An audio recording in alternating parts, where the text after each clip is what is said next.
প্রিয় বন্ধুরা, আপনারা দেখছেন চ্যানেল বাগমারা।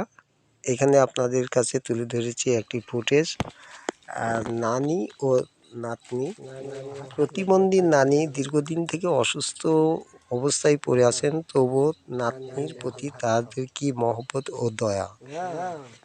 সে নিজে কাছে নিয়ে নাতনিকে আদর করে মুখে তুলে ভাত খাওয়াচ্ছেন, কিন্তু নানির কোনো জ্ঞান নেই, সে কথা বলতে পারেন না। তবুও তিনি তাদেরকে নাতনির প্রতি কি মায়া মহব্বত বা দয়া দেখাচ্ছে। একে বলে রক্তের টান বা স্বজনদের প্রতি শ্রদ্ধা ও নিজেদের প্রতি খেয়াল রাখা। আর ধন্যবাদ।